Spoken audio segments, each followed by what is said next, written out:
What's up, good people? Mark Holmes here, and as always, I want to thank you all for watching, commenting, subscribing, and being part of the Joe Boo Sports Report. Without you guys, as well as you ladies, you know that this literally does not work. The Fat Boys are back. And you know we can never be whacked. The Fat Boys are back. Yeah, the Fat Boys. The Dallas Cowboys, Fat Boys, we have them finally on our defense. But I'm not here to talk about the Fat Boys right now. I'm actually here to talk about the Dallas Cowboys are going to have a coaching problem coming up real soon. The coaching problem we're going to have is Dan the Man Quinn. Dan Quinn. I'm going to say coaching matters. Coaching is the difference of winning and losing. You know, I dare say that there's a lot of quarterbacks out there that were high draft picks that unfortunately went to bad teams and ended up stunting their growth as an NFL quarterback. I can look at the Dallas Cowboys defense from 2020 with basically the same guys for the most part in 2021, be it we also got Micah Parsons, but seeing those guys understand a system, a concept, and the fundamentals of actually playing in a system. And that's the truth. The difference of taking guys that aren't, you know, the Bobby Wagners and the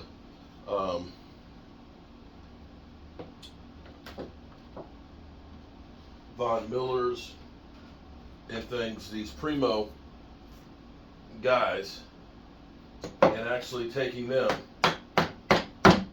taking your Dante Fowlers, taking your Carlos Watkins and your Terrell Bashams, no-name guys or journeymen, and making them a cohesive unit.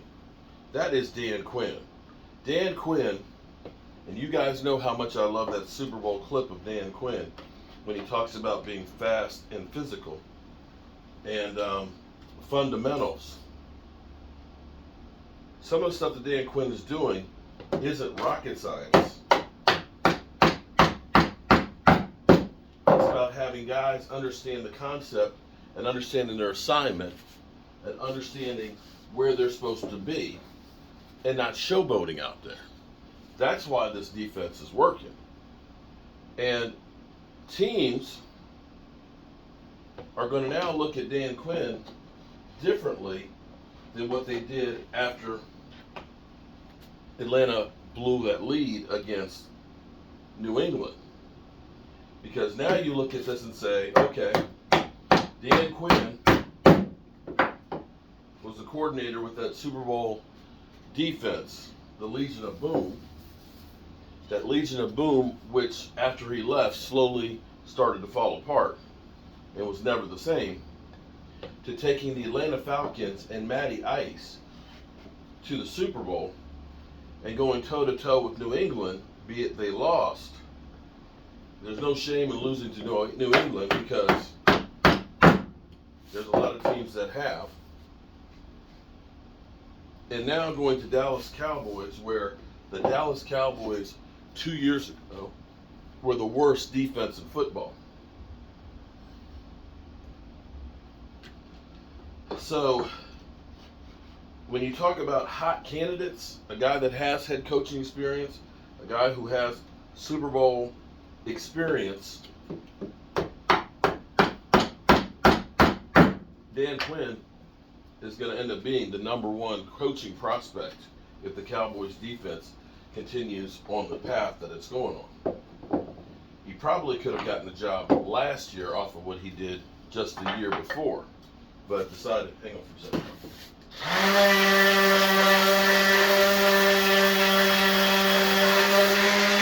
second. But decided he had unfinished business here, or maybe to pad his resume a little bit more, or maybe Dan Quinn doesn't really want to be a head coach anymore. I don't know. Or maybe it was, I just want to work with Micah Parsons, the baddest guy on the planet. Whatever it is, the Cowboys are lucky as shit that he stayed. The question will be is, how long will he stay as a coordinator? Now, we don't know what Dan Quinn's desires are, if Dan Quinn wants to go ahead and get a second chance at head coaching, or if he's a guy that says, you know what, I'd rather be the guy that works with the players and develops them, and ends up being a North Turner or Wade Phillips. But as I look at this team, one, he had a vision on what he wanted. The Cowboys, you know, as much as I've screamed about wanting to get big defensive tackles, because I've always believed that the game is won in the trenches, Jerry Jones and crew have never believed in that. They always look at, you know, we need a cornerback, or we need the linebacker, or we need the edge rusher, but have never focused in on the defensive line, the big nasties, the fat boys that are back. And that's hurt the Cowboys. More than anything else, as I watched that game last night, what I loved more than anything else was seeing that Joe Burrow could not step up in the pocket, that Joe Burrow could not get outside, that Joe Burrow couldn't breathe. And when you can't breathe, it doesn't matter who you are as a quarterback. If you do not have time or comfort in the pocket, it's not going to be, you're not going to succeed. And that's what the Cowboys were able to do last night. And that is the mark of great coaching, great design, and great understanding of what the other team is trying to do and stopping it. So here's the conundrum. Let's say the Cowboys end up being a top 5 defense. Let's say the Cowboys, you know, because of some of the competition that they're going to play in the schedule, that doesn't look as bad as it could be for some other teams. You know, we've got the Texans and the Jags and the Colts on the roster. Right now the Colts are looking pretty bad with Matty Ice. Matty Ice looks like he's thawed. You've got Washington and the Giants and the Eagles.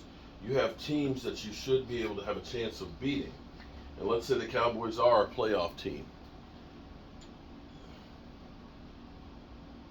Do you let Dan Quinn go and hold on to Mike McCarthy?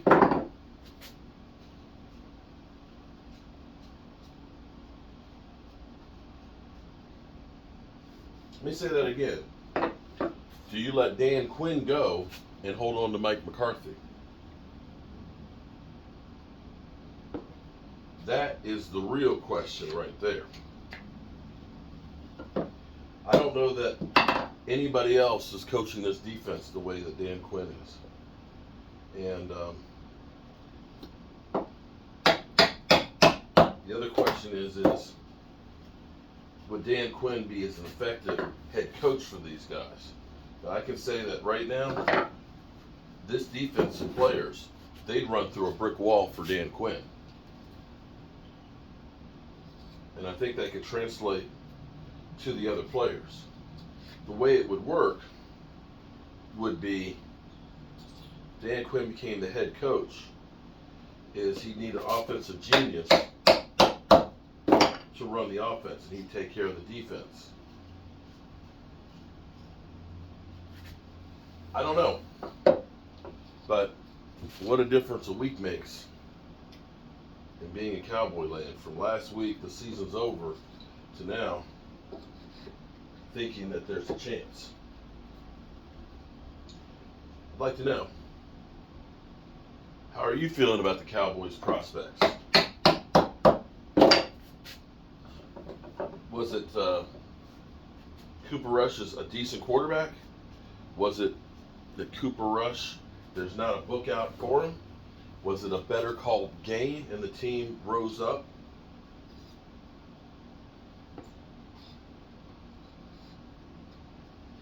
I'd like to get your thoughts on that one. And It's getting close to 12 o'clock. I got 8 hours where I got to eat that chip tonight, or sometime tonight during the game. I probably won't eat it immediately when the game kicks off. I want to try and enjoy some of the game, at least at first. And then I'm going to eat the chip because I said I was going to eat the chip. The worst part about it is I got to go on the road tomorrow.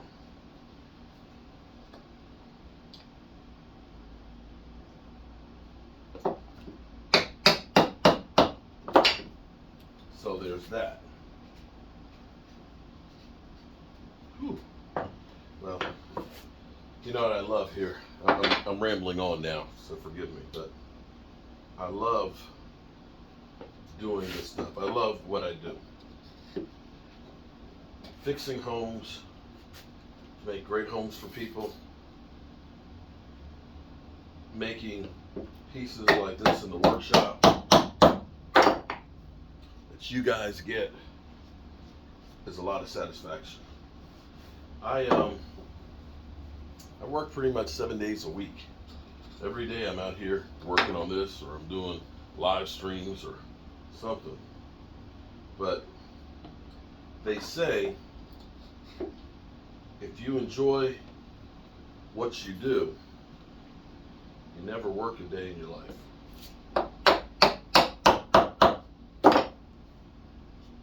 And that's exactly what I do. I'm going to have to, one more secret here one more thing I want to tell you guys. When you're self-employed, it's totally different than when you work for somebody else, because see, for doing all this stuff benefits me. I'm not making a whole bunch of money for somebody else. I'm not making a whole bunch of money for myself either, but be that as it may. But one thing I've always learned, or I've always done when I've been doing my stuff, be that my man cave downstairs, my equipment, or be it here, is you reinvest in yourself. When you do a job, a big job, you go out, you buy another tool. So that way, the next time the job will be, maybe you got a tool that makes the job better, or maybe you make it a tool that's going to make the job faster, or easier. And then you look at that over the course of time, and that's everything you see in this workshop was been bought doing that over the years. And some of these pieces in here are really old. In fact, this table saw that's over here is the same age as Michael. It's a Craftsman table saw that I got in 1989, and I've had that. The Craftsman drill press over here, same year. So those tools have been around for a long time. Unfortunately, over here, this thickness sander that I have, the company that made that originally is actually out of business, and it's worn out. I've had it for about 18 years, and so that was a couple $1,000s when I bought it then. I'm going to have to buy another one because I use that when I make like these things, or make my cabinet doors. See, like posters that I'm giving away. But that's the thing that's key, is the best investment that you can ever make is in yourself, because nobody is going to take care of your money and what you do like you do. And instead of going out and buying a whole bunch of Jordans or a new vehicle and new fat rims and stuff, buy something that's going to help you make money in the long run. Because too many NFL players, they go out there, they get a whole bunch of money. I'm going to buy mama a house, and I'm going to buy all these cars, or, like Warren Sapp, 5,000 pairs of Air Jordans. And that stuff is not going to make you any money. In fact, in the end, it's going to be depreciating and become worthless. Instead of buying mama a house, buy her an apartment building. Buy her something that's going to generate money. Take 10% of your money that you're making as an NFL player and just invest it, and don't touch it. If more players would do that, they'd be better off in the long run down the road. Because, as a football player, you always think, well, I'll just get another contract, I'll play for a couple more years. But the end comes a lot quicker than you actually think. And so many people aren't ready for it. So that's my words of advice. Invest in yourself. because I couldn't do the things that I do now had I not invested in myself years ago to get the equipment and learn how to use these things. And so the things that I can do now versus things that I could do 10 or 15 years ago are night and day different. And so I'm just trying to pass on the knowledge that I have and experiences I have before it's time for me to take a dirt nap. And I hope you guys have a great day, and we'll see you later. Peace.